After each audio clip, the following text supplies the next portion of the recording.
যাবতীয় প্রশংসা মহান আল্লাহ তাআলার জন্য। সালাতু সালাম বর্ষিত হোক মুহাম্মদ সাল্লাল্লাহু আলাইহি ওয়াসাল্লামের প্রতি।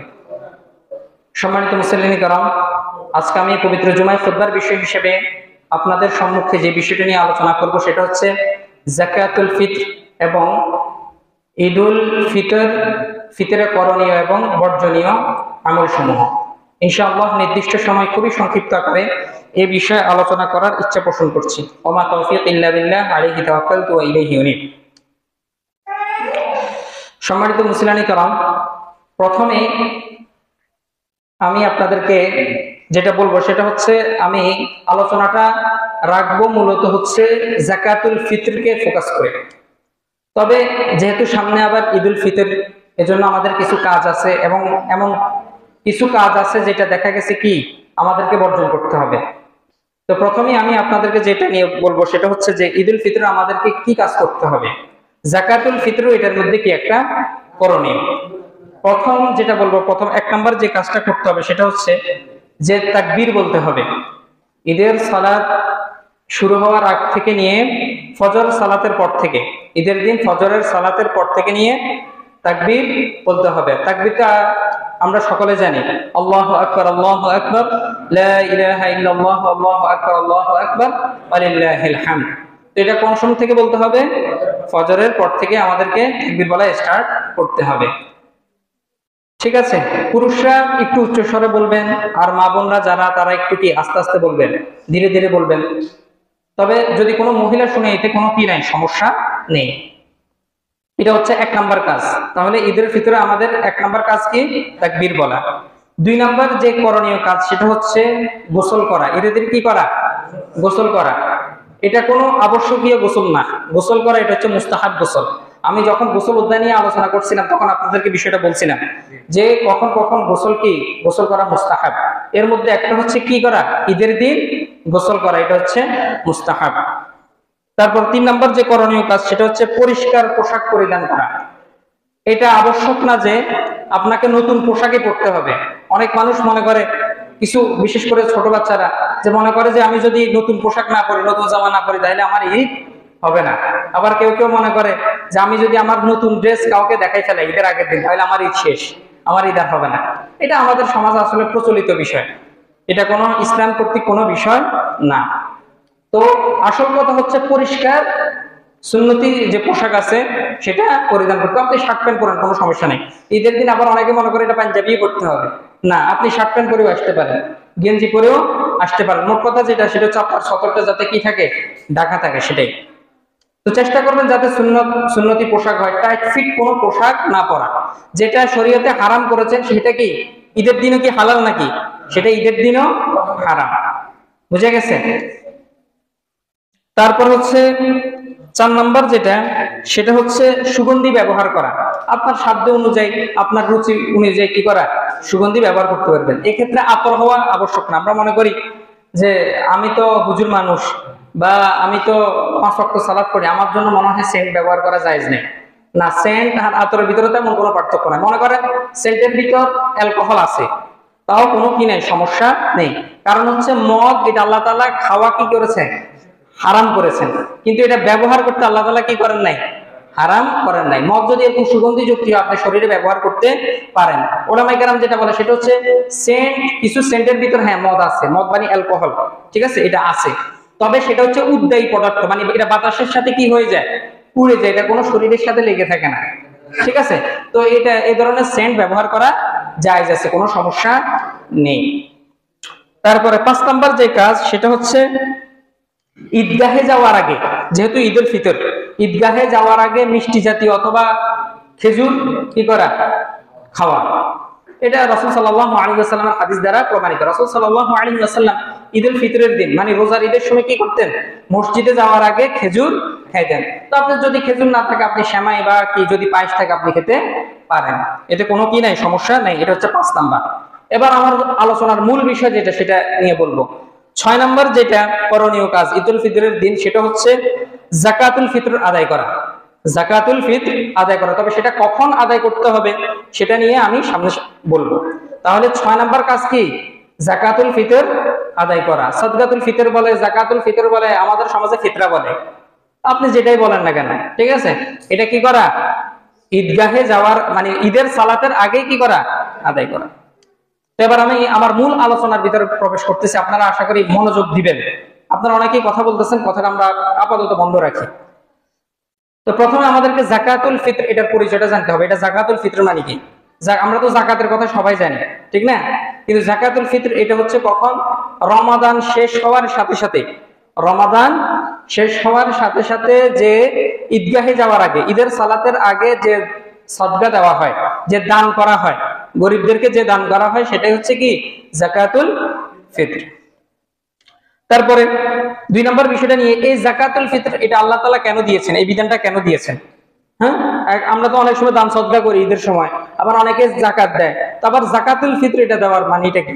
এটা দেওয়ার উদ্দেশ্য, এটার পিছনে রহস্য হিকমত হচ্ছে 2টা। প্রথম হচ্ছে 1 নম্বর যেটা, সেটা হচ্ছে গরিবদেরকে খাদ্য খাওয়ানো, ঠিক আছে?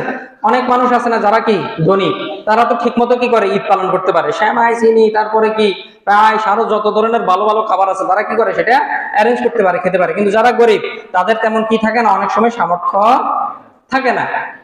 বুঝতে পেরেছেন? এই জন্য ঈদ যেহেতু আনন্দের, আর খাওয়া দাওয়া তো একটা আনন্দের একটা বিষয়, ঠিক না? আপনার যদি পেটে যদি কিছু না থাকে, আপনার আনন্দ উদযাপন করতে মনে চাইবে? মনে চাইবে না। এই জন্য আল্লাহ তাআলা এটা বিধান করেছেন। রাসূল সাল্লাল্লাহু আলাইহি ওয়াসাল্লাম এটা বলে দিয়েছেন যে এটা হচ্ছে কি করা? গরিবদেরকে খাদ্য খাওয়ানোর জন্য, তারাও যাতে ঈদের দিন আমাদের সাথে আনন্দের মধ্যে কি হতে পারে, শামিল হতে পারে। এই জন্য আল্লাহ তাআলা এটা বিধিবদ্ধ করে দিয়েছেন। এটা হচ্ছে 1 নম্বর কারণ।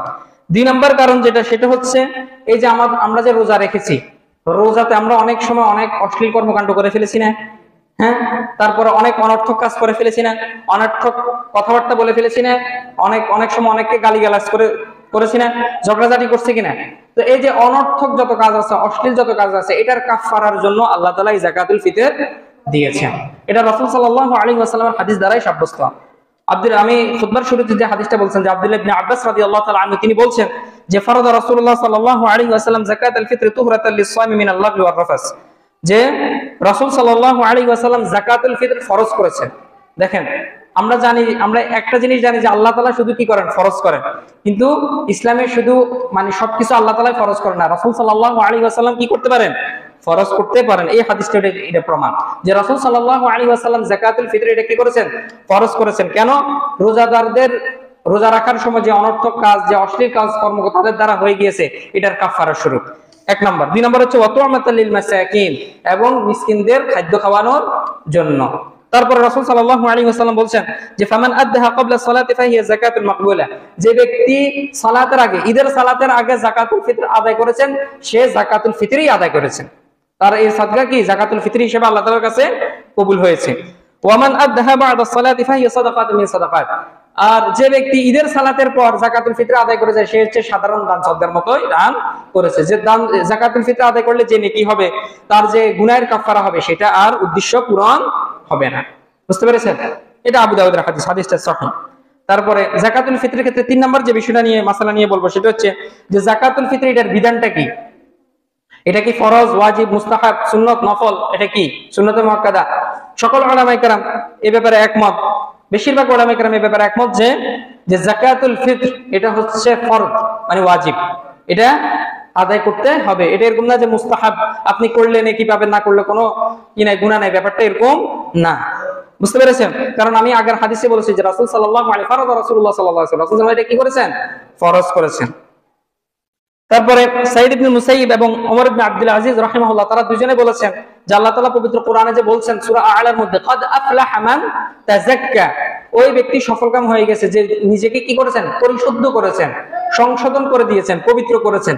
তো এখানে তারা বলতেছেন এই আয়াতটা উল্লেখ করে, তারা বলতেছেন যে এই আয়াতটা নাযিল হয়েছে যাকাতুল ফিতরকে উদ্দেশ্য করে। বুঝতে পেরেছেন? এটা যাকাতুল ফিতরকে বোঝানোর জন্য এই আয়াতটা অবতীর্ণ হয়েছে। তারপরে ইবনুল মুনযির রাহিমাহুল্লাহ তিনি বলছেন, আমার জানা মতে এমন কোনো আলেম নেই যে এটাকে ফরজ ব্যতীত অন্য কোনো বিধানের কথা বলেছেন। আমার এরকম কোনো আলেমের কথা জানা নাই। এটা ইবনুল মুনযির রাহিমাহুল্লাহ তিনি বলেছেন। তার মানে এখান থেকে বোঝা যাচ্ছে যে যাকাতুল ফিতর এটা কি? ফরজ। বুঝতে পেরেছেন? আর ফরজ ওয়াজিবের ভিতরে তেমন কোনো কি নাই, পার্থক্য নাই। হানাফি উলামায়ে কেরাম এটার মধ্যে পার্থক্য করে, কিন্তু অন্যান্য যে উলামায়ে কেরাম আছে তারা কি করে না, পার্থক্য করে না। এটা আবশ্যক, না দিলে কি হবে? গুনাহ হবে। 4 নম্বর যে বিষয়টা নিয়ে বলবো সেটা হচ্ছে যে যাকাতুল ফিতর কার উপর ওয়াজিব। তো যাকাতুল ফিতর ওয়াজিব হওয়ার জন্য দুইটা শর্ত, এক হচ্ছে তাকে মুসলিম হতে হবে। কি হতে হবে? মুসলিম হতে হবে। দুই নাম্বার হচ্ছে যাকাতুল ফিতর দেওয়ার মতো তার সামর্থ্য থাকতে হবে। এখন এটা নিয়ে ওলামায়ে কেরাম একটু ইখতিলাফ করেছেন। অনেক ওলামায়ে কেরাম বলেছেন, বিশেষ করে ইমাম আবু হানিফা রাহিমাহুল্লাহ, হ্যাঁ, তারা বলেছেন যে নেসাব পরিমাণ যার সম্পদ, অর্থাৎ যে যাকাত দিতে পারবে, যার উপর যাকাত ফরজ, তার উপর যাকাতুল ফিতর দেওয়াও কি ফরজ। কিন্তু অন্যান্য ওলামায়ে কেরাম, বেশিরভাগ ওলামায়ে কেরাম বলেছেন না, ব্যাপারটা এরকম না। যার নিকট একদিন এবং এক রাত্রির খাবারের অতিরিক্ত খাবার মজুদ আছে, তার উপর যাকাতুল ফিতর দেওয়া আবশ্যক। সেই হিসেবে একটা জিনিস বুঝেন এখান থেকে, সেই হিসেবে আমাদের দেশে যারা ভিক্ষা করে বেশিরভাগ ভিক্ষুকের উপরও যাকাতুল ফিতর দেওয়া কি ফরজ। বুঝতে পেরেছেন? হ্যাঁ, যাকাতুল ফিতর তাহলে কে খেতে পারবে? যার নিকট একদিন এবং এক রাত্রের খাবারের অতিরিক্ত খাবার মজুদ নাই, বুঝতে পারছেন, সে যাকাতুল ফিতর খেতে পারবে।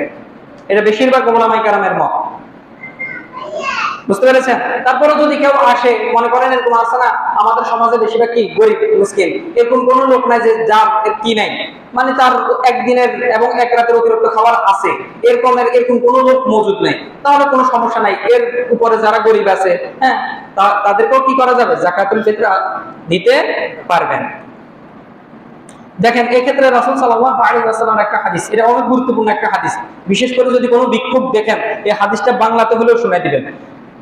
যে রাসূল সাল্লাল্লাহু আলাইহি ওয়াসাল্লাম বলছেন, মান সাআলা ওয়া ইনদাহু মা ইউগনি ফা ইন্নামা ইস্তাকসিরু মিনান নার।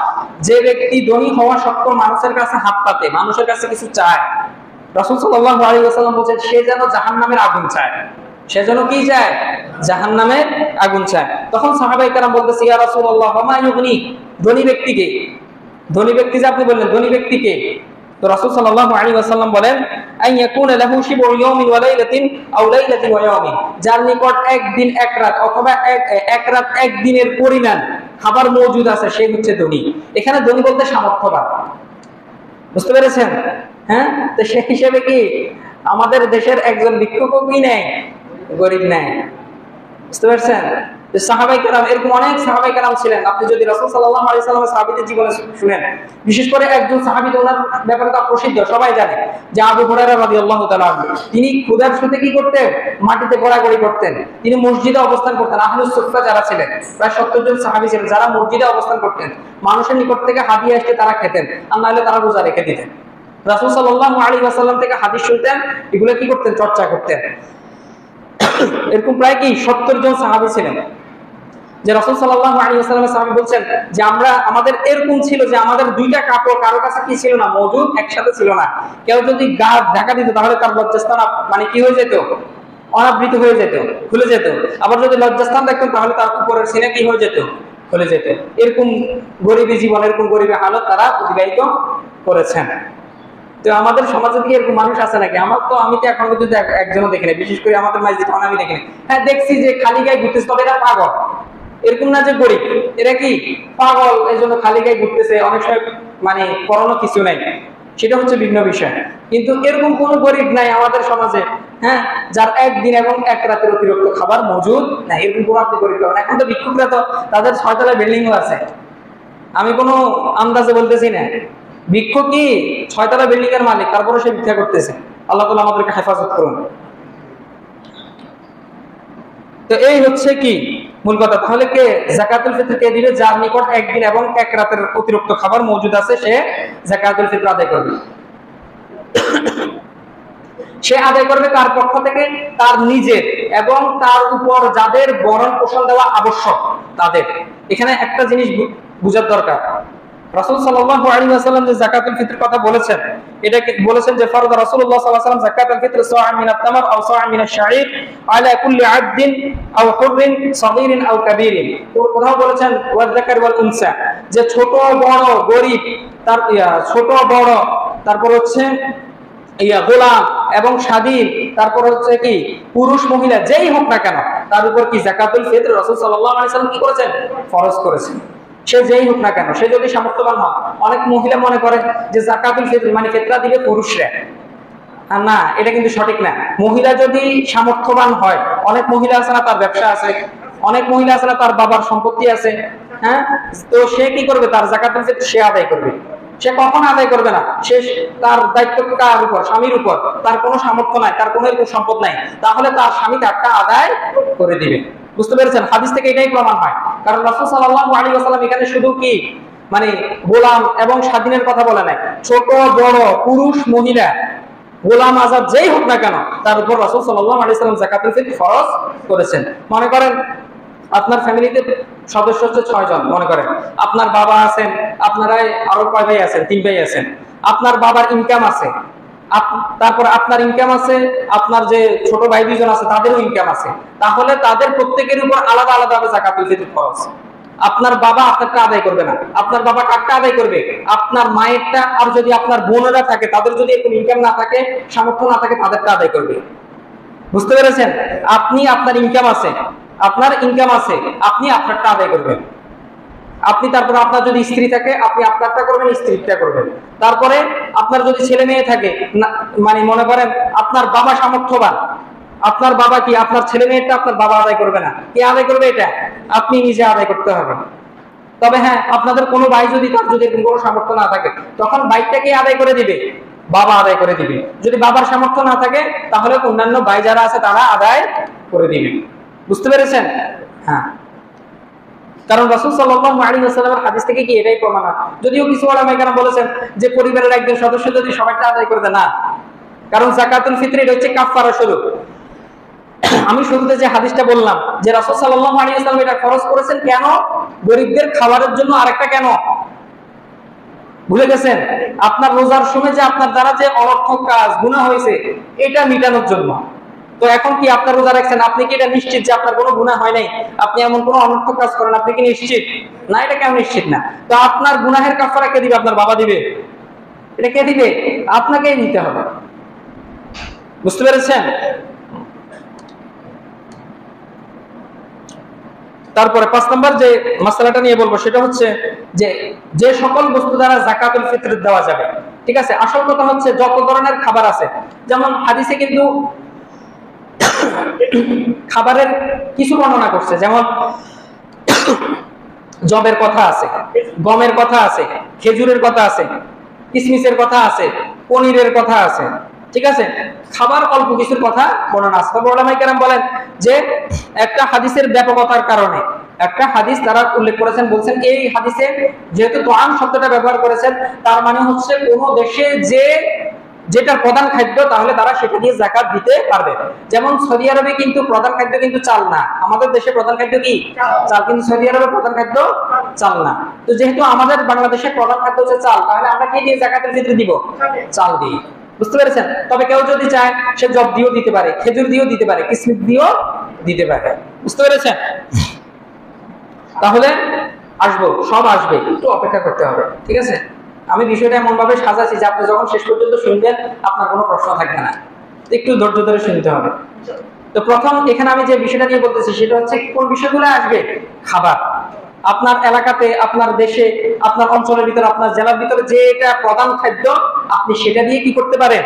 যাকাতুল ফিতর আদায় করতে পারেন। এটা আবশ্যক না যে ওই খাদ্যটা হাদিসের ভিতরে উল্লেখ থাকতে হবে, এটা বেশিরভাগ ওলামায়ে কেরাম বলেছেন। কিছু কিছু আলেম বলেছেন না, হাদিসের ভিতরে যেগুলো আছে সেগুলো কি করতে হবে? যাকাতুল ফিতর দিতে হবে। তবে তাদের কথাটা কি না, যদি কেউ এটার উপর আমল করে আমি এটাকে ভুল বলবো না, তবে সঠিক কথা এটাই যে খাদ্য দ্বারাই কি করতে হবে? যাকাতুল ফিতর আদায় করতে হবে।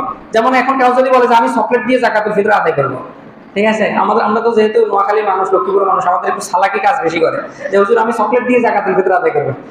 চকলেট কি আমাদের অঞ্চলের প্রধান খাদ্য নাকি? চকলেট কি এটা কয়জন মানুষ খায়? এটা ছোটরা ছাড়া কি কেউ খাবে না। শুধু আপনার পক্ষে কারাই ভোট দিবে? ছোটরাই ভোট দিবে যে হ্যাঁ চকলেট দিয়ে যাকাতুল ফিতর আদায় করতে হবে। ঠিক আছে? কিন্তু এটা সঠিক নয়। আপনার অঞ্চলে যেটা প্রধান খাদ্য আপনি সেটা দিয়ে কি করবেন? যাকাতুল ফিতর আদায় করবেন।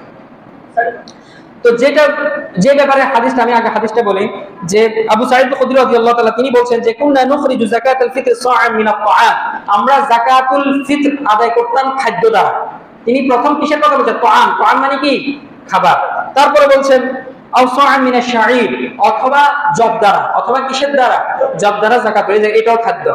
তারপরে 3 নম্বর যেটা বলছেন সেটা হচ্ছে আওসাআ মিনাত তামার, একসা পরিমাণ, একসা একটা, এটা হচ্ছে একটা পরিমাণ। যেমন আমাদের অঞ্চলে কি পরিচিত, কেজি, গ্রাম, এগুলো পরিচিত। আর ওই সময় তাদের একক কি ছিল খাদ্যের, সেটা হচ্ছে সা, এই কি বলে সা। তো তারা খেজুর দ্বারা কি করতেন, একসা খেজুর দিয়ে তারা যাকাতুল ফিতর আদায় করতেন। আওসাআ মিনাল আকিক, এবং একসা পরিমাণ পনির দ্বারা তারা আদায় করতেন। আওসাআ মিনাজ জাবিব, অথবা একসা পরিমাণ, জাবিব মানে হচ্ছে কিশমিশ, কিশমিশ দ্বারা তারা সেটা আদায় করতেন। বুখারী মুসলিমের হাদিস। তো এখানে প্রথম উলামায়ে কেরাম বলেন, প্রথম যেটা বলেছেন সেটা হচ্ছে কি আওসাআ মিনাত তাআম, মানে খাবার। তো আপনার অঞ্চলে যেটা খাবার পরিচিত আপনি সেটা দিয়ে যাকাতুল ফিতর আদায় করতে পারেন। তারপর 6 নম্বর যে বিষয়টা নিয়ে বলবো সেটা হচ্ছে যে প্রত্যেক ব্যক্তির ক্ষেত্রে কতটুকু পরিমাণ যাকাতুল ফিতর দিতে হবে। ঠিক আছে, হ্যাঁ, এটা একটু আগে আমি হাদিসটা বলেছি, সেটা হচ্ছে কি কত পরিমাণ, এ ব্যাপারে যদিও ইখতিলাফ আছে। যেমন কেউ বলেছেন এই সকল খাবারের ক্ষেত্রে একসা, কিন্তু গমের ক্ষেত্রে হচ্ছে অর্ধসা। ঠিক আছে, তবে আমার কাছে যেটা গ্রহণযোগ্য মনে হয়েছে, যেটা ভালো মনে হয়েছে, সেটা হচ্ছে কি সকল খাবারের ক্ষেত্রে কি একসা। যেমন অর্ধসার কথা যেটা বলেন সেটা হচ্ছে মুআবিয়া রাদিয়াল্লাহু তাআলা আনহু, উনি যখন ওনার শাসনামলে ছিলেন তখন তিনি অর্ধসা দিয়ে কি করতেন, যাকাতুল ফিতর আদায় করতেন গমের ক্ষেত্রে। বুঝতে পেরেছেন, যেহেতু গমের দামটা কি একটু বেশি, এই জন্য উনি সেটার পরিমাণ নির্ধারণ করে নিলেন। এটা ওনার কিয়াস, এটা ওনার ব্যক্তিগত। যেমন আবু সাঈদ রাদিয়াল্লাহু তাআলা তিনি যখন এটা দেখছেন, তিনি বলতেছেন আমি রাসূল সাল্লাল্লাহু আলাইহি ওয়াসাল্লামের সময় যে পরিমাণ দিতাম আমি এখনো সেটাই দিব।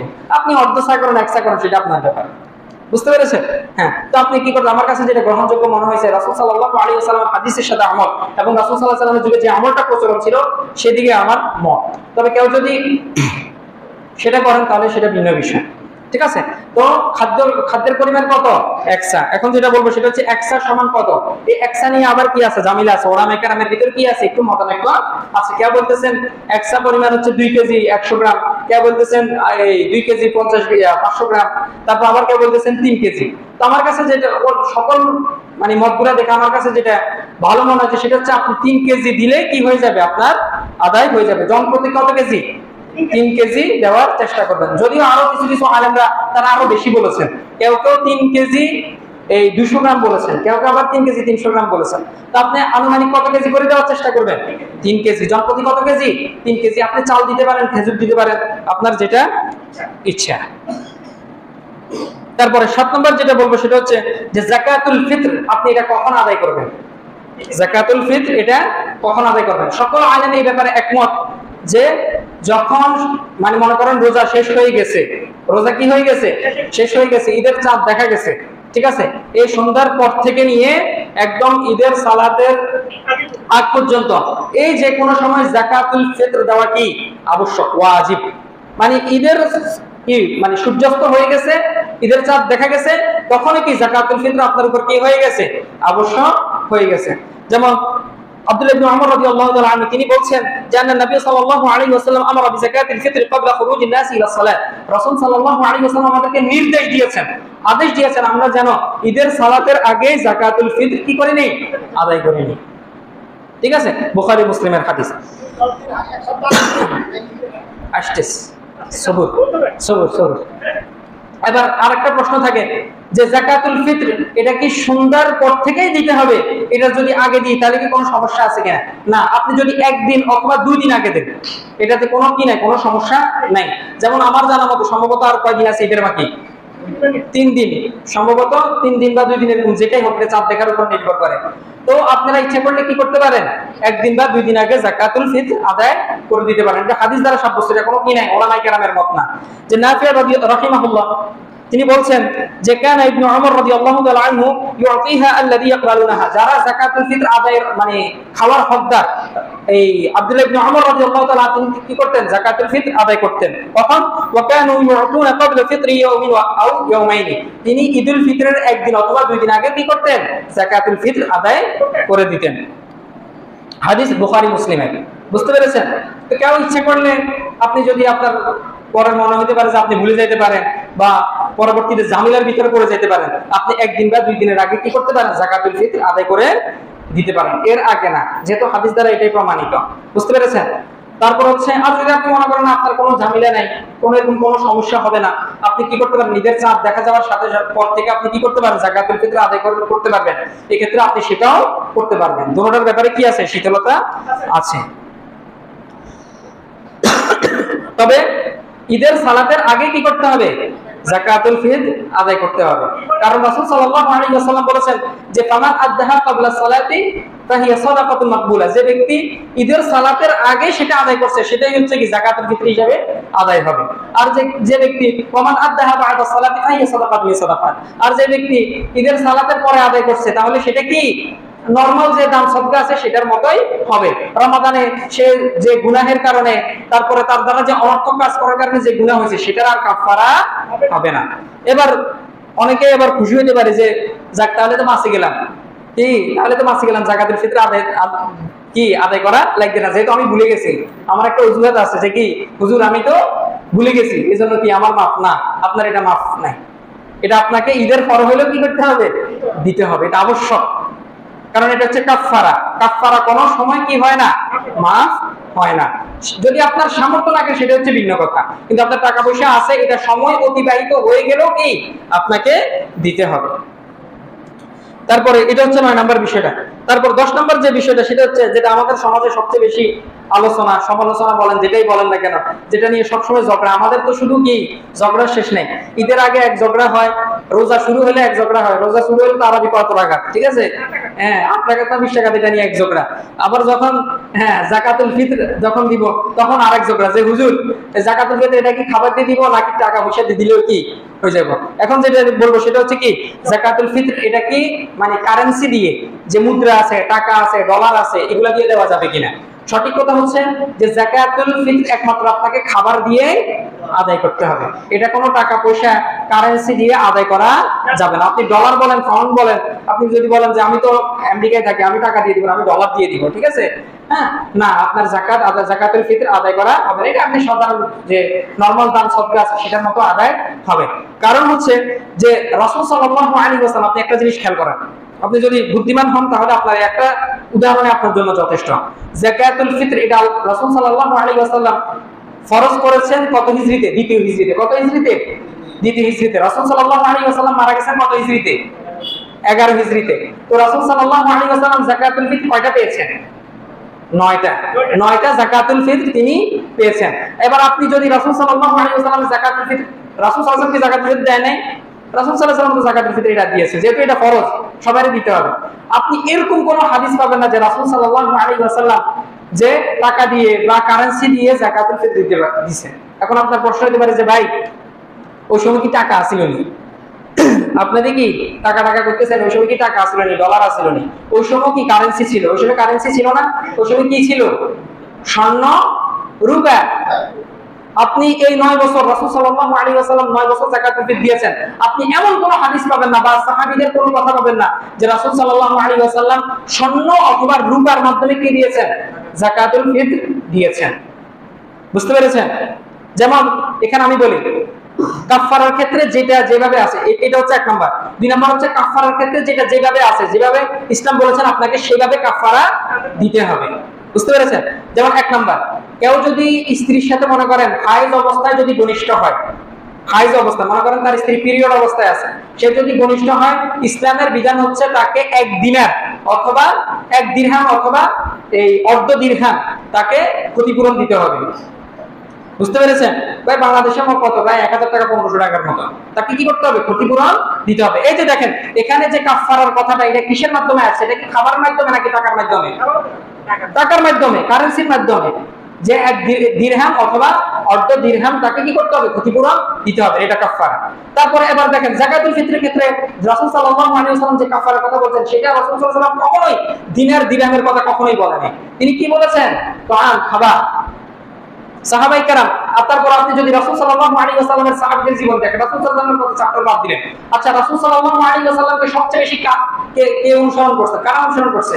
সাহাবায়ে কেরাম। আমি আপনাদেরকে কিছুদিন আগে বলেছিলাম যে রাসূল সাল্লাল্লাহু আলাইহি ওয়াসাল্লামের সাহাবীরা উনাকে এতটুকু অনুসরণ করতেন, উনি হাঁটার সময় কত পরিমাণ চেক দিতেন, স্টেপ দিতেন, তারা সেটাও ফলো করতেন। কি পরিধান করতেন তারা সেটাও ফলো করতেন, কিভাবে কথা বলতেন তারা সেটাও ফলো করতেন। রাসূল সাল্লাল্লাহু আলাইহি ওয়াসাল্লাম কোনো কিছু নির্দেশ দেওয়ার সাথে সাথে তারা কি করতেন সেটা পালন করতেন, তারা যেখানেই থাকুক না কেন। তো আপনার কি মনে হয় সাহাবায়ে কেরাম কি আমাদের থেকেও কি হাদিস কোরআন কি কম বুঝতেন নাকি? তারপর রাসূল সাল্লাল্লাহু আলাইহি ওয়াসাল্লাম কি কম অনুসরণ করতেন নাকি? সাহাবায়ে কেরামের জীবনী আপনি দেখেন, আবু বকর বলেন, ওমর বলেন, আলী বলেন, উসমান রাদিয়াল্লাহু তাআলা আনহু বলেন, তারপরে মুআবিয়া রাদিয়াল্লাহু তাআলা আনহু বলেন, তারপর আরো অন্যান্য যারা সাহাবী ছিলেন, আপনি এমন কোন সাহাবীর নাম পাবেন না যে যারা উনাদের সময় কখনো কারেন্সি দিয়ে যাকাতুল ফিতর দিয়েছেন। কিন্তু আমাদের সমাজে দেখা যায় যে আমি সিএনজি করে আসতেছি, একবার বলতে হুজুর যাকাতুল ফিতর কত টাকা দিতে হবে, যাকাতুল ফিতর। এখন আমি ওনার সাথে কি এই যে সিএনজির ভিতর কি ঝগড়া করব, আমি কিছু বলি না, আমি বলতেছি দেখেন আমি হচ্ছে ওই সকল আলেমদের মত অনুসরণ করি যারা যাকাতুল ফিতর খাবার দিয়ে দেন, তো আমি খাবার দিয়ে দিই, আপনি 3 কেজি পরিমাণ কি করবেন, জনপ্রতি 3 কেজি পরিমাণ চাল দিয়ে দিবেন, তো আমি টাকা দিলে হতো না। আমি বলছি যারা টাকার কথা বলে আপনি তাদের থেকে ফতোয়া নিয়ে যে কত টাকা দিতে হবে, আমি টাকার মানে এটার পক্ষে না, বুঝতে পেরেছেন? তো যাকাতুল ফিতর তাহলে কি দিয়ে দিতে হবে? খাবার দিয়ে দিতে হবে। দেখেন যেটা ইসলামের মধ্যে নাই সেটা আমি আপনি প্রবেশ করাতে পারবো না। অনেক সময় দেখা গেছে আমরা অনেক শয়তান, দেখেন ভাই শয়তানরা আমাদেরকে জাহান্নামে নিবে, আল্লাহ আল্লাহ রাসূলের অবাধ্য করবেন, সে কি সবসময় কি আপনারা কি একদম পাপ কাজের কথা বলবেন না, সে আপনাকে এমন এমন কিছু দেখাবে যে এটা তো এটার থেকে উত্তম। আরে মানুষের তুমি তার খাবার আছে, তুমি কেন খাবার দিবে তারে? তার টাকার দরকার, তার জামা কাপড় কিনতে হবে, তুমি তার জামা কাপড় দাও, টাকা দাও, এটাই হচ্ছে উত্তম। আপনার যদি ভাই এতই যদি আপনি এটাকে উত্তম মনে করেন, আপনি তাকে খাবার দিয়ে যাকাতুল ফিতর দেন। আপনার যদি এত দরদ যদি উতলাই পড়ে, তারপর আপনি কি করেন, তাকে মার্কেটে নিয়ে যান, আলাদাভাবে জামা কাপড় কিনে দেন, বুঝতে পেরেছেন? আলাদাভাবে জামা কাপড় কিনে দেন, তখন দেখবেন সচেতন হয়ে গেছে, তখন আর দানের কথা বলবেন। আল্লাহ তাআলা আমাদেরকে হেফাজত করেন। তারপরে 11 নম্বর যে বিষয়টা নিয়ে বলবো সেটা হচ্ছে সর্বশেষ, যে যাকাতুল ফিতর এটা কোন খাতে দিতে হবে। যেমন আমরা যাকাতের জন্য কয়টা খাত আছে? 8টা খাত আছে, ঠিক আছে না? গরিব, মিসকিন, তারপরে যারা যাকাতের হিসাব রাখে, যারা মনে করেন এমন অমুসলিম ইসলামের প্রতি আকৃষ্ট, তাদেরকে আকৃষ্ট করার জন্য, তারপর হচ্ছে কি যারা পথচারী, তারপরে যারা মুজাহিদ। যাকাত যাদেরকে দিবেন, ওলামায়ে কেরামের ক্ষেত্রে দুইটা মত আছে। একদল ওলামায়ে কেরাম বলেন, বিশেষ করে ইমাম আবু হানিফা রাহিমাহুল্লাহ, তিনি বলেন যেখানে যেখানে যাকাত দেওয়া যাবে সেখানে যেখানে যাকাতুল ফিতর দেওয়া যাবে। তবে এই মতটা কি না, সঠিক নয়। কারণ রাসূল সাল্লাল্লাহু আলাইহি ওয়াসাল্লাম এখানে যে শব্দটাকে একদম স্পেসিফিক করেছেন, নির্দিষ্ট করেছেন, সেটা হচ্ছে কি ওয়াতু'মাতাল লিল মাসাকিন, মিসকিনদের খাবারের জন্য। যাকাতুল ফিতর রাসূল সাল্লাল্লাহু আলাইহি ওয়াসাল্লাম কেন ফরজ করেছেন? একটা হচ্ছে তুহরাতাল লিসসাইমি মিনাল লাগবি ওয়ার রাফাস, একটা হচ্ছে রোজাদারের তার মাধ্যমে যে অশ্লীল কর্মকাণ্ড, অহেতুক কর্মকাণ্ড হয়ে গেছে, এটার কাফারা হিসেবে। 2 নাম্বার হচ্ছে ওয়াতু'মাতাল লিল মাসাকিন, মিসকিনদের খাবারের জন্য, ঠিক আছে? তো 2 নাম্বার যেটা সেটা হচ্ছে কি, 2 নম্বর যে মতটা সেটা হচ্ছে যারা মিসকিন আছে, গরিব আছে, অভাবী আছে, তাদেরকে দেওয়ার জন্য। এখন দেখেন এখানে একটা বিষয় বলে রাখি, কিছু কিছু আলেম বলেছেন, কেউ যদি মনে করেন আমাদের সমাজের অনেক গরিব আছে, যেমন বিশেষ করে কালকে আমাদের কাছে একজন আসছিল, যে বলতেছে, আমি বলতেছি যে আমরা তো খাবার দ্বারা যাকাতুল ফিতর দিই, আমরা কোনো টাকা পয়সা দিই না। তো হুজুর এটা কি বলে, আমার তো ইয়ে লাগবে না, এই কি খাবার লাগবে, আমার খাবার আছে, আমার মানে টাকা পয়সা লাগবে, ঠিক আছে? ওলামায়ে কেরাম বলেন যে ব্যক্তি এরকম কিছু দাবি করবে তাহলে তাকে যাকাতুল ফিতর, সে যাকাতুল ফিতর খাবার কি না, হকদার নয়। তাকে বলেন যে তার টাকা থেকে তার যে খাবার আছে সেখান থেকে যাকাতুল ফিতর আদায় করার জন্য, কারণ তার উপরে কি যাকাতুল ফিতর আদায় করা ওয়াজিব। বুঝতে পেরেছেন? কেউ যদি বলে যে আমার কাছে কি নাই, যে আমার কাছে খাবার আছে, টাকা পয়সা নেই, আমার জামা কাপড় কিনতে হবে, ঠিক আছে, এরকম বলবে ভাই তাহলে আপনি যাকাতুল ফিতর আপনি খাবার হকদার না, যারা হকদার আমি তাকে দিব। বুঝতে পেরেছেন? তারপরে 12 নম্বর সর্বশেষ যেটা নিয়ে কথা বলবো সেটা হচ্ছে, মনে করেন যাকাতুল ফিতর, যাকাতুল ফিতর একজন, মনে করেন আমি যাকাতুল ফিতর দিব, আমি আমার যাকাতুল ফিতরের ইচ্ছা করলে কি 2 জন হোক, 3 জন হোক, 5 জন হোক, সবাইকে কি করতে পারবো, দিতে পারবো। মানে একজন মানুষ কয়েকজনকে যাকাতুল ফিতর দিতে পারবে।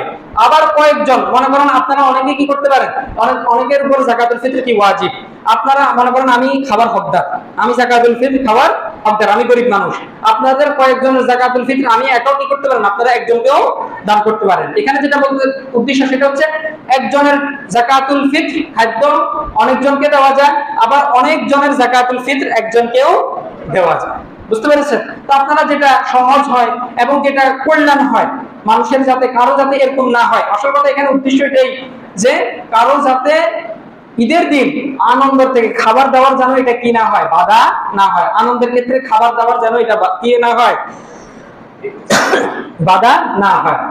এখানে আরেকটা কথা বলে রাখি, কেউ কেউ বলতে পারেন যে হুজুর আমি যদি যাকাতুল ফিতর আমার কাছে এটা আসছে, আমি হিসাব করছি যে আমার মনে করেন 6 কেজি বা 9 কেজি বা 12 কেজি এরকম চাল আসছে, 20 কেজি এরকম চাল আসছে, আমি সেটা দিলাম, অতিরিক্ত কাউকে কিছু দিতে পারবো কিনা? হ্যাঁ, আপনি দিতে পারবেন, তবে সেটা কি সাধারণ দান সদকা হিসেবে গণ্য হবে। এটা তো আরো উত্তম। মাশাআল্লাহ, আপনি যাকাতুল ফিতর দিলেন, মনে করেন কারো চাল লাগবে, ঠিক আছে, এখন চাল রান্না করতে হলে তো আরো কিছু লাগবে না, তার তো সবজি খাইতে হবে, ঠিক না, তরকারি খাইতে হবে। আপনি তাকে কিছু সবজি টবজি কিনে দিলেন, তাকে কিছু মাছ কিনে দিলেন যদি আপনার সামর্থ্য থাকে, তাকে তেল কিনে দিলেন, 1 লিটার তেল কিনে দিলেন। আবার দেখা গেছে যদি আপনার আরো কিছু সামর্থ্য থাকে, ঈদের দিন কি সেমাই মিষ্টি গুলো খাওয়া লাগে, আপনি তাকে সেমাই কিনে দেন, তারপরে যদি পারেন চিনি কিনে দেন, ঠিক আছে। তো এটা হচ্ছে কি, এটা আপনার নফল হিসেবে গণ্য হবে। তো আপনাকে এটাই হচ্ছে সবচেয়ে আমার কাছে উত্তম মনে হয়, যে আপনি তাকে যাকাতুল ফিতর, আপনার যদি সামর্থ্য থাকে আপনি যদি সেটা আদায় করে দেন, এটা যথেষ্ট হয়ে যাবে। আপনি যদি মনে করেন যে ভাই আমি যদি তাকে সেল দিয়ে দিই, তো সেটা কিভাবে রান্না করবে, কিভাবে খাবে, আপনি তাকে কিছু শাকসবজিও কিনে দিতে পারেন, তেল ডাল আরো যদি কিছু থাকে আনুষঙ্গিক এটা রান্না করার জন্য, আপনি তাকে সেটাও কিনে দিতে পারেন। বুঝতে পেরেছেন? তো এই হচ্ছে যাকাতুল ফিতর। এটা হচ্ছে আমি কয় নাম্বার নিয়ে কথা বলছিলাম ঈদুল ফিতরের ক্ষেত্রে? 6 নাম্বার নিয়ে, মনে আছে? 1 নাম্বার হচ্ছে কি দেওয়া, তাকবীর।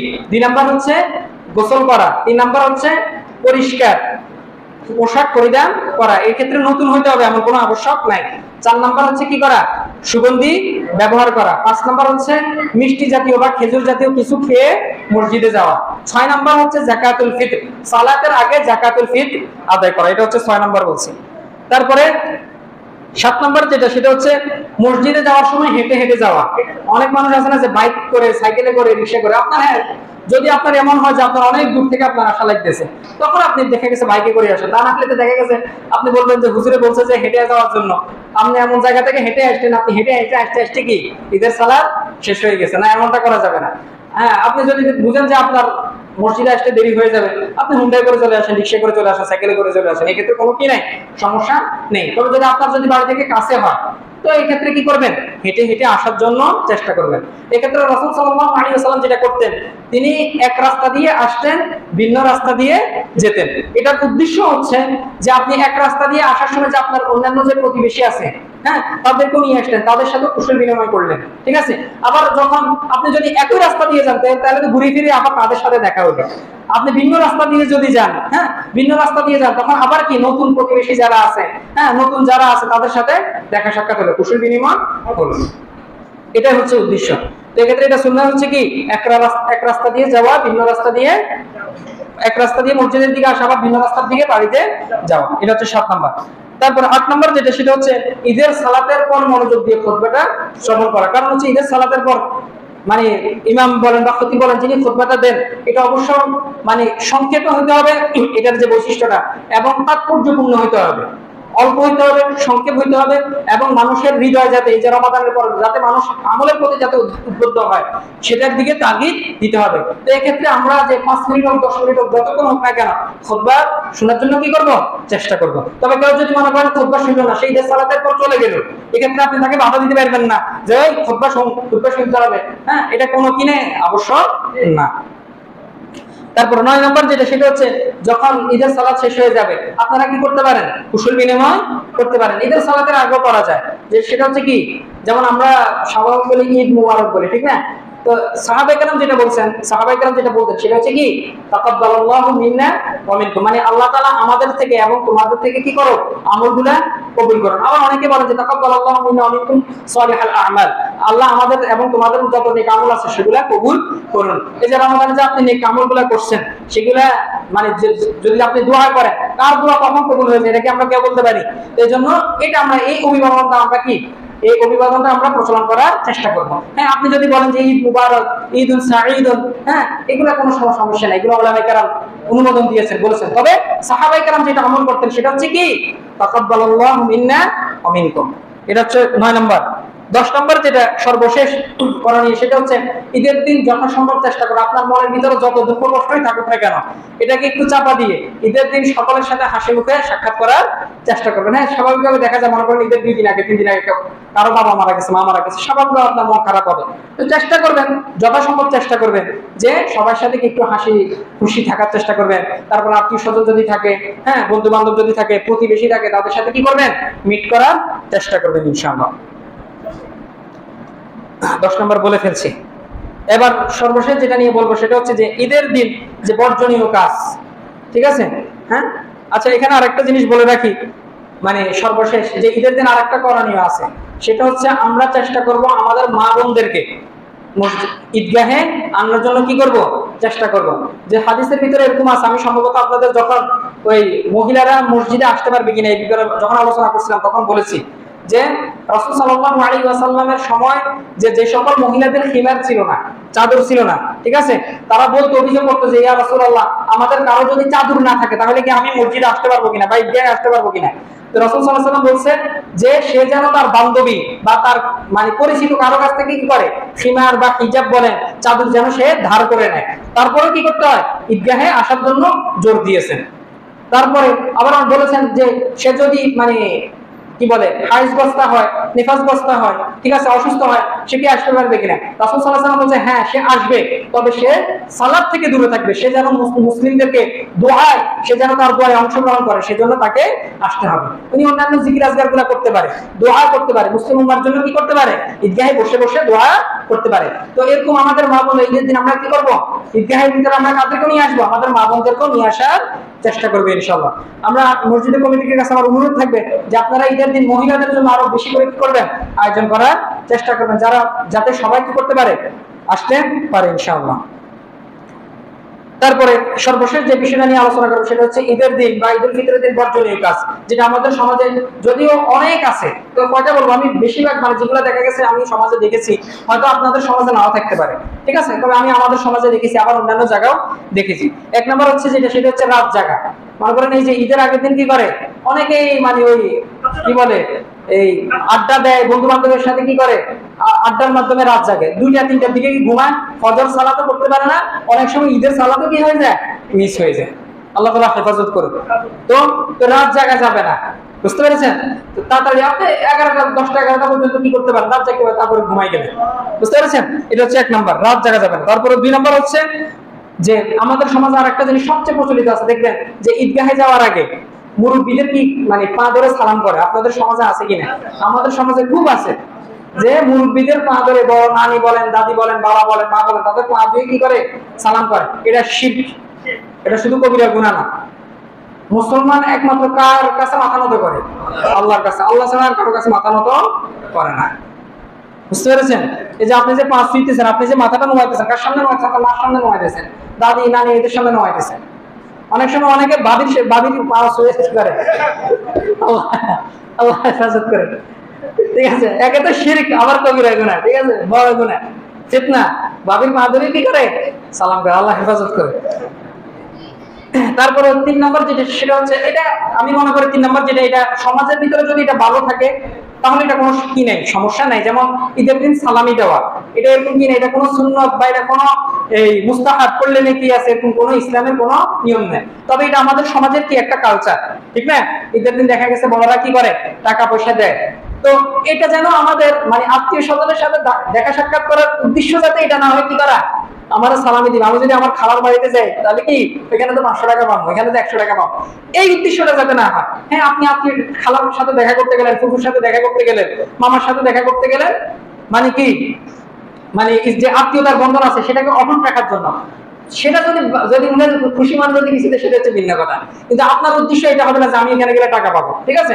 আপনার মনে করেন কোনো মামা খালা আপনাকে টাকা দিল না, কিপ্টে, ঠিক আছে, আমার টাকা দেয় না, ঠিক আছে, এটা বলাও যাবে না, কারণ এটা কোনো ইসলামের কোনো কি না, আবশ্যকীয় কোনো বিষয় না। তো মুরব্বীদের কাছে অনুরোধ, হ্যাঁ যদি কেউ এরকম আসে কোলাগুলি করে, হ্যাঁ দেওয়ার চেষ্টা করবেন, কিছু হলে কি করবেন, দেওয়ার চেষ্টা করবেন। আচ্ছা, তারপরে 4 নম্বর যেটা সেটা হচ্ছে আমরা অনেকে এটাকে আবশ্যক করে নিই আমাদের সমাজে, এটাকে আমাদের বর্জন করতে হবে। সেটা হচ্ছে ঈদের দিন দেখবেন যখন সালাত শেষ হয়ে যায় কোলাকুলি করা, এটা মনে করে অনেকে সুন্নাত মনে করে। আবার মনে করেন কেউ কোলাকুলি করতে চাইতেছে না, সে চাইতেছে না, এটা নাও চাইতে পারে, আরে ঈদের দিন একটা সুন্নত পালন করে নাই, তার ভিতরে অহংকার আছে, হিংসা আছে, না, এগুলো বলা যাবে না। দেখেন হাদিসের মাধ্যমে ইসলামের যেটা, সেটা হচ্ছে কোলাকুলি কখন করেন, মনে করেন কারোর সাথে আপনার অনেকদিন পর দেখা হইলো, তখন কোলাকুলির একটা বিধান, ঠিক আছে। কিন্তু আপনার সাথে প্রতিদিন দেখা হইতেছে, আপনি তার সাথে ঈদের দিন কোলাকুলি করতেছেন, আমি এটা বলতেছি এটা গুনাহ। এটা কখন গুনাহ হবে, কখন বিদআত হবে, যদি এটাকে আপনি সুন্নাত মনে করে করেন, ঈদের সুন্নাত হিসেবে যদি আপনি মনে করে করেন, তাহলে এটা বিদআত হবে, এটা গুনাহ হবে। বুঝতে পেরেছেন? তো এটা কোনো আবশ্যকীয় কোনো বিষয় না। তারপরে 5 নম্বর যেটা, সেটা হচ্ছে ঈদের দিন দেখা যায় একদম বিশেষ করে ঈদের চাঁদ দেখার পর থেকে, এটা শুধু ঈদের দিন না, সেটা হচ্ছে গান বাজনার যে একটা কি অবৈধ চর্চা, যে অসুস্থ চর্চা আমাদের সমাজে, এটাকে কি করতে হবে, আমাদেরকে বাদ দিতে হবে। মুরব্বীদেরকে এবং যুবক ভাইদেরকে এটা উৎখাত করার চেষ্টা করতে হবে, কৌশলে হোক বা যেভাবে হোক না কেন, আইনের মাধ্যমে হোক না কেন। কারণ হচ্ছে এই যে আমি আমাদের সমাজ এলাকাতে দেখি 1টা 2টা পর্যন্ত সাউন্ড বক্স চলতেছে, থামাথামির কোনো কি নেই।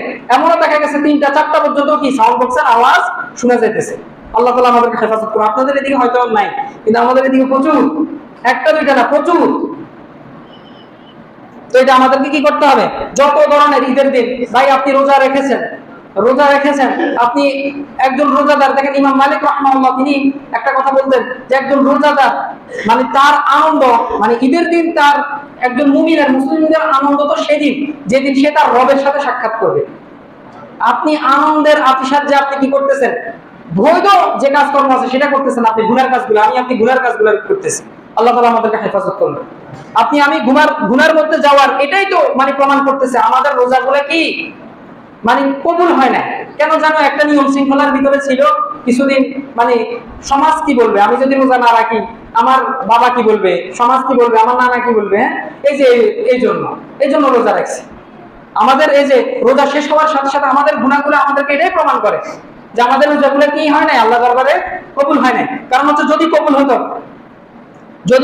দেখেন এটা হচ্ছে ইসলামের একটা মানে বিধিবদ্ধ একটা বিষয়। আপনার সাথে আল্লাহর সাথে যত বেশি নেক আমলের সম্পর্ক থাকবে, মানে ভালো সম্পর্ক থাকবে, আপনি গুনাহ থেকে তত বেশি দূরে থাকবেন। তো আপনার রোজা যদি কবুল হতো, আপনার আমল যদি আল্লাহ তাআলার দরবারে কবুল হতো, তাহলে এটাই প্রমাণ করতো যে আপনি গুনাহ থেকে দূরে থাকতেন। আপনি গুনার নিকটবর্তী, গুনার কাজ করতেছেন, আপনি এখানে এটাই আঞ্জাম দিচ্ছেন যে কি আল্লাহ তাআলা আমার রোজা কবুল করেন না, আমার রোজা কবুল হয় না, মানে আপনি সমাজকে এটাই বলে বেড়াচ্ছেন আমি শুধু রোজা তোমাদেরকে এমনি তোমাদের সাথে তাল মিলিয়ে রোজা রাখার জন্য এমনি কি করছি, রোজা রাখছি। তা না হলে এটাই হচ্ছে আমার আসল চরিত্র। তুমি আজকে যেটা দেখতেছো, এই মাগরিবের পর থেকে, সন্ধ্যার পর থেকে, ঈদের চাঁদ ওঠার পর থেকে তুমি যেটা দেখতেছো, এটাই হচ্ছে আমার আসল চরিত্র। আপনি সেটা এটাই বুঝাচ্ছেন। আল্লাহ তাআলা আমাদেরকে হেফাজত করুন। তারপর 6 নম্বর যেটা, সেটা হচ্ছে ঈদের দিন দেখা যায় যে নারী পুরুষের কি পর্দা সবচেয়ে বেশি লঙ্ঘন হয় ঈদের দিন। দেখবেন ওই খালতো বোনরা আসে, মামতো বোনরা আসে, কি ফটো তুলতেছে, দিন আসছে সেলফি তুলতেছে, হ্যাঁ, মনে হয় যেন কি বোন মানে, অনেকে মনে করে খালতো বোন মানে মনে করে অনেক মনে আপন বোনের মতো, ঠিক আছে না, বিষয়টা এমন না। আপনার আপন বোনই শুধু আপনার আপন বোন, তার সাথে শুধু দেখা সাক্ষাৎ করা যাবে। আর কোন স্বাস্থ্য বোন বলেন, হ্যাঁ, মামতো বোন বলেন, খালতো বোন বলে, যে বোন হোক না কেন, তার জন্য আপনার পর্দা করা কি ফরজ। তো কোনো ধরনের যেন ঈদের দিন পর্দা লঙ্ঘন না হয়, সেদিকে আমরা সজাগ দৃষ্টি রাখবো। তারপরে 7 নম্বর যেটা, সেটা হচ্ছে যে গরিবদেরকে তুচ্ছ তাচ্ছিল্যের যে মৌসুমটা, এটা ঈদের দিনে সবচেয়ে বেশি দেখা যায়, ঠিক আছে। মনে করেন অনেক গরিব মানুষ আসে ওই দিন কিছু খাওয়ার জন্য, আমরা কি করি, অপেক্ষা করি। তারপরে আত্মীয় স্বজন ধনী, মনে করেন আমি ধনী মানুষ, আমি ধনী শ্রেণীর যারা আছে তাদের খোঁজ খবর নিতেছি, আমার যে আশেপাশে যে গরিব একজন শুয়ে আছে, পড়ে আছে, তার কোনো কি নাই, খোঁজ খবর নিচ্ছি না। আল্লাহ তাআলা আমাদেরকে হেফাজত করুন। যদি আপনার এরকম থাকে, আপনার চাচা মামা এরকম যদি কেউ গরিব থাকে, তার কি খোঁজ খবর নেওয়ার চেষ্টা করবেন। এরকম অহংকার মনোভাব আমরা কি করব না, পোষণ করব না। অনেক সময় দেখা গেছে আমরা এমন ড্রেস আপ করি, হ্যাঁ, যার ড্রেস আপটা সুন্দর, আমার সাথে মিলে, তার সাথে শুধু সাক্ষাৎ করতে মনে যায়, তার সাথে কথা বলতে মনে যায়, এই ড্রেস আপ তো সুন্দর না, এ তো পাঞ্জাবি পরে আসছে আদিমকালের পাঞ্জাবি, তার পাঞ্জাবি তো কি না, একটু জাঁকজমকপূর্ণ না, এটা আসে, শয়তান আমাদেরকে দেয়। আমাদেরকে কি করতে হবে, এরকম অহংকার মনোভাব থেকে দূরে থাকতে হবে। আল্লাহ তাআলা আমাদেরকে হেফাজত করুন। 8 নম্বর সর্বশেষ যেটা বলবো, সেটা হচ্ছে যে ঈদের দিন আমরা অনেক সময়, বেশিরভাগ মানুষের কথা বলবো না, তো অনেক মানুষ, ঠিক আছে, যেটা সবচেয়ে বেশি দেখা যায় যে ঈদের দিন আমরা আনন্দের আতিশায্যে এতটাই বেপরোয়া হয়ে যায়, আমরা যে ফরজ সালাত আছে 5 ওয়াক্ত, এই সালাতগুলো আমরা যথাসময়ে আমরা কি করি না, আদায় করি না। এই যে সালাত চলে যাইতেছে, হ্যাঁ, মানে ফুফুদের বাড়িতে গেছে, খাইছে, দেখা গেছে ভালো মতো খাইছে, এই যে ঘুম দিছে জোহরের সময়, এক ঘুমে মাগরিব। আল্লাহ তাআলা আমাদেরকে হেফাজত করুন, এরকম করা যাবে না।